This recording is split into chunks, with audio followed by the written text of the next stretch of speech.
Welcome to the Daily Horror Habit Podcast. I'm your host, Jay Krieger, bringing you daily reviews of current and classic horror movies for your twisted pleasure.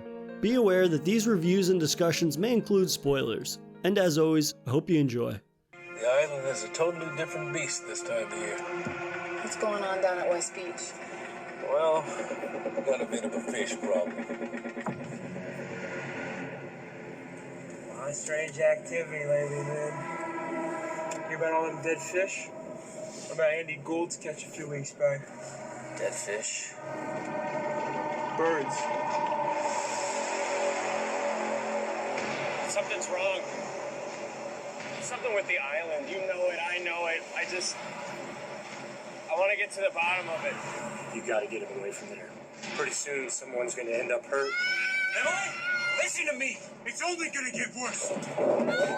Somebody's gonna end up dead. You hear me? Harry! Get me out of here.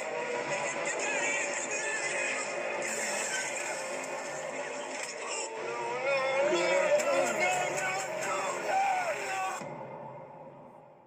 here. It's rare I go into movies blind these days.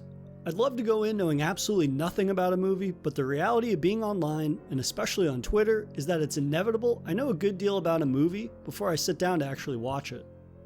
And this is exactly why my viewing of The Block Island Sound was so exceptional, because it was the rare instance when I had no idea just what the hell I was in for before pressing play. This is a film that was never on my radar, and from afar you'd have no idea what it was about other than it being supernatural horror. Now, I will do my best to avoid delving into spoilers too much, as half of the experience is being caught off guard by the truly wild direction the film takes. Instead, I'll focus on the film's fantastic Lovecraftian influences and Lynchian-like foreboding atmosphere.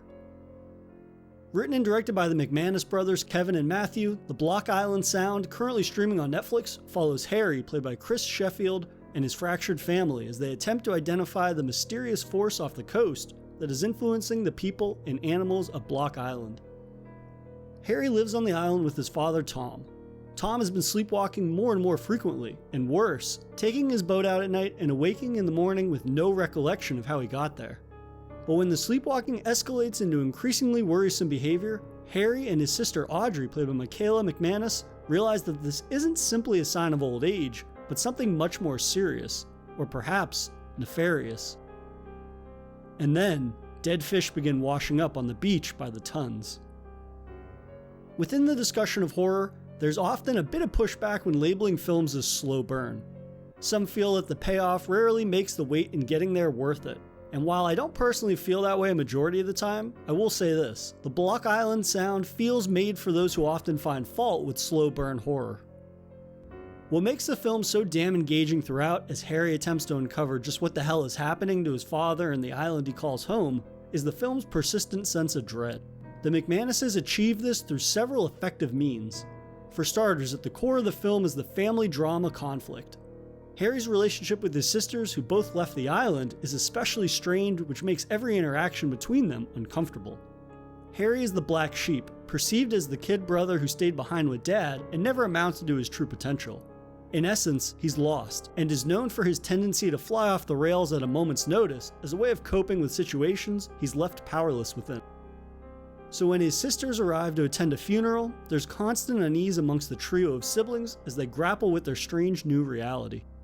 What are their next steps in life? Are people on the island behaving strangely as a result of coping with loss, or alcoholism, mental illness perhaps, or something else entirely? Then there's the way in which the sea plays a role within the course of the increasingly strange events occurring. And now for a brief intermission. If you've been enjoying this episode of Daily Horror Habit, please take a moment to subscribe to the show on your preferred streaming platform or leave us a review on iTunes. And thank you for your continued support, and I hope you enjoy the remainder of today's horrifying episode. Harry begins to hear a persistent, otherworldly growling when out on the water or whenever he's near a transmitter like a radio. He can't explain it, but it feels threatening, as if something otherworldly is trying to communicate. He is drawn to it as it is drawn to him. Just because we don't see this force doesn't mean its presence isn't felt. Like a puppet master, if you will, stringing people along to obeying its increasingly bizarre will. This sense that something is wrong, but never being able to quite put your finger on it, is what really drives the mystery and unease of the film. Is there serious cause for alarm? Is something actually going on, or is Harry spinning his own narrative in an attempt to once again grapple with grief? I can't understate just how masterful the McManus brothers' blending of atmosphere, drama, and dread into a narrative that never slows as it is ever evolving. Much like in films such as The Beach House, they're capturing life by the water to seem as if it's located on another planet rather than just off the coast evokes a keen sense of isolation. You can't run and you can't hide from what's coming. And no one learns this the hard way quite like Harry. After encountering something at the bottom of the ocean floor, he suddenly wakes back on his boat with no memory of what he saw or how he returned to the surface. The film's scares, and I hesitate to really label them as such, are facilitated through Harry's hallucinations that he has periodically. He sees his father Tom beckoning to him in a growling voice, saying strange things to him that feel like orders rather than questions. Harry then begins suffering from the same trance, sleepwalking spells that his father suffered from, and they're only getting worse. In one scene, Harry leaves a funeral to get party platters for the reception, and he falls into a trance that results in him aimlessly filling his shopping cart with armfuls of food he's indiscriminately ripping from the shelves. There's something particularly disturbing about moments like this, in that his actions seem like that of someone's deteriorating mental state. And this is part of what makes The Block Island Sound a rather somber film, in that its depiction of people's increasingly strange behaviors could be mistaken for Alzheimer's or similar cognitive illnesses. Of course, this is a horror film after all, so there is something out there behind it all, but this rather grounded, but still very disturbing portrayal is effective in spite of that. It's seeing loved ones break down, behave differently, or misconstruing destructive behavior as a spiral when they are actually other forces at work. And while there is no big monster moment tied to those forces at work, which, if you were expecting a monster movie, this is very much not that. Rather, the film ends on a shockingly beautiful monologue that ties the film together in a way that shows no single part of its narrative was for naught. Everything, every event, every strange occurrence or behavior, everything was serving the Block Island Sound's larger metaphor. In retrospect, this was a very vague review that probably hasn't done justice to just how gripping the Block Island Sound really is. To speak in specifics would dispel much of the mystery and magic of the film. Not knowing specifics allowed me to begin to formulate my own narratives with the facts that were given, and in the end, the source of the mystery caught me completely by surprise in a way that films rarely do. And that was a rare treat.